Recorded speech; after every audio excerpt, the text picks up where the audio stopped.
if you find it. I've been too much on your. Hello friends, welcome to my channel. आज हम इसमें अपन computer के बारे में पढ़ने वाले हैं। तो सबसे पहले हम ये देखेंगे कि यहाँ पे 1940s में सबसे पहले कंप्यूटर जो कि बना था, आपको स्कूल टाइम में बनाता जाता है कि वो कंप्यूटर रूम साइज़ का था। तो ये ट्रू है जो आपको टीचर्स बताते कि वो कंप्यूटर रूम साइज़ का था, तो वो सही था और रूम साइज़ का ही था। और उस कंप्यूटर को सभी अफोर्ड नहीं कर पाते थे। वो बेसिकली इसरो के पास और बड़ी बड़ी कंपनीज, बड़े बड़े लोगों के पास ये होता था वैसा कंप्यूटर अवेलेबल, क्योंकि एक रूम साइज़ का कंप्यूटर अफोर्ड करना सबकी बस की बात नहीं होती थी। उसके बाद जब वो कंप्यूटर बना था तो उसमें जो सीपीयू था, तो वो कंप्यूटर कौन सी लैंग्वेजेस को अंडरस्टैंड करता था। तो computers only understand binary language. Binary language वो कहलाती है जो 0 और 1 में होती है। तो वो उस टाइप की लैंग्वेज को वो सिर्फ समझ पाता था। तो और इसमें क्या था कि ये एक इसमें मतलब मैनुअल था जो ये बना था। उसके बाद सेमीकंडक्टर टेक्नोलॉजी डिवाइस थी इस कंप्यूटर में। मीन्स कि it have both conductor and insulator. Conductor मतलब क्या होता है कि when it have a good flow of electricity, और इंसुलेटर मतलब जब जो इलेक्ट्रिसिटी है वो अच्छी मतलब फ्लो में नहीं रहती है। देन इसके बाद आता है कि MLL, जिसमें कोड्स लिखे होते थे, इंस्ट्रक्शंस लिखे होते थे 1940s में। तो वो मैंने बताया था कि इससे बाइनरी लैंग्वेज बस ही समझते, तो वो बाइनरी कोड लिखे रहते थे, जैसे एडिशन, सब्सट्रैक्शन, मल्टीप्लिकेशन, ऐसे कोई भी टास्क परफॉर्म करने होते थे तो उसके लिए बाइनरी कोड लिखे होते थे। तो इसमें अपन को पूरा प्रोग्राम लिखने के लिए बाइनरी कोड लिखना पड़ता था। जैसे कि अपन अभी लिखते हैं तो वो सेंटेंसेस में लिखते हैं तो पहले हम लोगों को बाइनरी कोड में लिखना पड़ता था। तो इससे क्या होता था कि बाइनरी कोड रिमेंबर करना पर्सन को बहुत डिफिकल्ट होता था। जैसे कि मैं यहाँ पर दिखाऊंगी आपको। यहाँ पे ये बाइनरी कोड लिखा है, तो एडिशन के लिए ये बाइनरी कोड है, सब्सट्रैक्शन के लिए ये है, मल्टीप्लिकेशन के लिए है, डिवीजन। तो ये कोड अपन को याद रखना पड़ता था किसी भी क्वेरी को सॉल्व करने के लिए, प्रोग्राम लिखने में।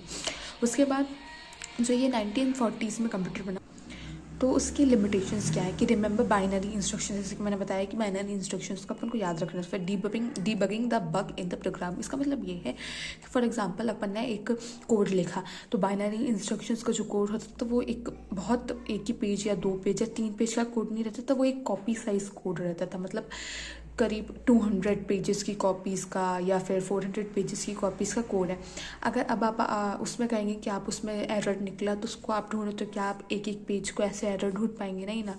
अभी के टाइम में वो बहुत डिफिकल्ट है। तो पिछले टाइम में वो लोग करते थे वैसी चीज़, और वो 1 महीने 2 महीना और ऐसे में उस एरर को ढूंढ के फिर से वो चीज़ दोबारा से, वो प्रोग्राम दोबारा से लिखते थे। तो इसलिए debugging the bug in the program ये डिफ़िकल्टी आती थी। दोनों 1940 से कंप्यूटर के लिमिटेशंस थे। अब हम आपको बताने वाले हैं कि 1950s का जो कंप्यूटर नया बना था। पहले तो 1940s के कंप्यूटर के बारे में मैंने आपको बताया, अब मैं 1950s के बारे में बताती हूँ। इसमें क्या होता है कि here we have to remember numerics instead of की बाइनरी कोड। मैंने आपको बताया था कि 1940s में क्या होता था कि बाइनरी कोड रिमेंबर करने पड़ते थे किसी भी प्रोग्राम को सॉल्व करने के लिए, क्वेरी सॉल्व करने के लिए। तो अब क्या कर दिया गया था कि जो ये बाइनरी कोड है इससे तो कंप्यूटर में रहेगा, ये अवेलेबल तो रहेंगे, लेकिन इसमें इसके अपन नाम दे देते थे, न्यूमेरिक्स मतलब क्या होता है कि नेम दे देना। तो ये इसका ये नेम है, इसका ये है, इसका ये, ऐसे नेम गिवन कर देते थे। तो अपन को प्रोग्राम लिखने में सिर्फ अपन को न्यूमेरिक्स का यूज़ करना पड़ता था, अपन को बाइनरी कोड नहीं याद रखना पड़ता था। जैसे क्या होता है कि जो पर्सन होता है कि वो बाइनरी कोड याद रखने में बहुत डिफ़िकल्ट होता है इंस्टीट्यूट ऑफ किसी का नाम याद रखें। जैसे किसी का भी लोग रहते हैं तो उसका अपन नाम ईजिली याद कर पाते हैं, लेकिन अगर अपन को कोई सन याद करने को बोले तो उसमें थोड़ा बहुत डिफ़िकल्टी आती है। उसके बाद आता है कि ये एक असेंबली लेवल लैंग्वेज है। तो इसमें क्या होता है कि इसमें असेंबली लेवल लैंग्वेजेस का यूज़ होता है। उसमें क्या होता है कि ये असेंबलर होता है।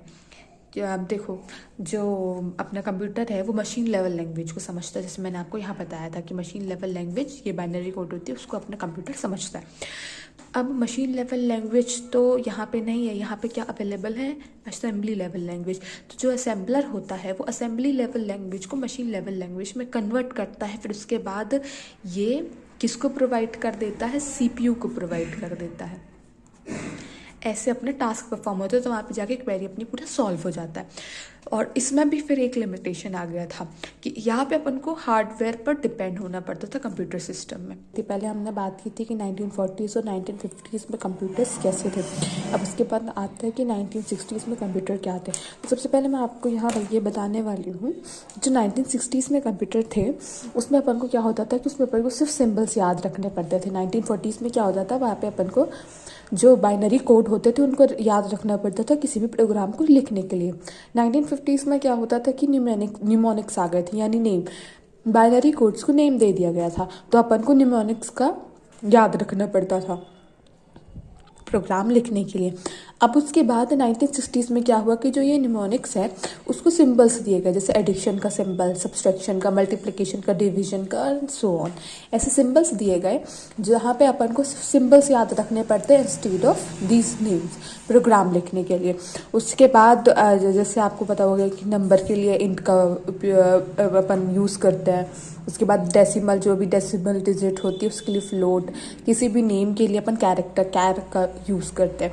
फिर जब 1960s का जो अपना प्रोग्राम हुआ उसमें हम इंग्लिश लाइक स्टेटमेंट, मतलब हम इंग्लिश स्टेटमेंट का यूज़ करते हैं, इंग्लिश जैसी स्टेटमेंट का यूज़ करते हैं। फॉर एग्जांपल यहाँ पे एक प्रोग्राम लिखा गया है int a is equals to 5, जहाँ पे a की वैल्यू 5 दी गई है, b की वैल्यू 6 दी गई है, int c is equals to a plus b, यहाँ पे एडिशन का प्रोग्राम है। फिर प्रिंट c, ये अपने यहाँ पे स्टेटमेंट यूज़ हुई है। यहाँ पे अपन ने ये एडिशन का प्रोग्राम लिखा है, जहाँ पे इंट यानी इंटीजर होता है, a की वैल्यू असाइन की गई है b की, और यहाँ पे int integer c is equals to a plus b, मतलब c रिजल्ट देगा। मैं आपको बताऊंगी कि जो प्रोग्राम्स यूज़ होते हैं using symbols and English like statements are high level programs. अभी तक हमने मशीन लेवल और असेंबली लेवल प्रोग्राम्स पढ़े थे, जो कि मशीन लेवल 1940s के हैं और असेंबली लेवल 1950s के, जिसमें हमें असेंबलर का यूज़ करना पड़ता था असेंबली लेवल लैंग्वेज को कन्वर्ट करने के लिए मशीन लेवल लैंग्वेज में।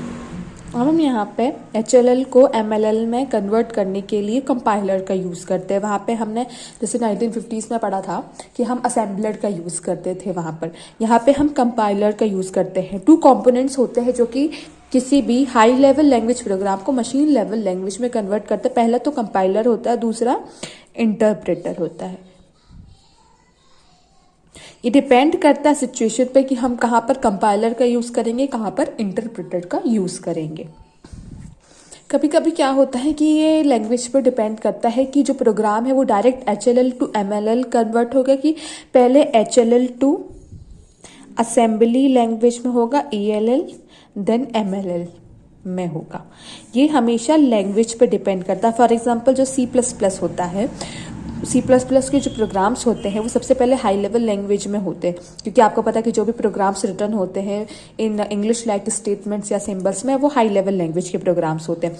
तो क्या होता है कि जो हाई लेवल लैंग्वेज के प्रोग्राम सबसे पहले C++ में असेंबली लेवल लैंग्वेज में कन्वर्ट होते हैं, और उसके बाद ये कंपाइलर के थ्रू होता है।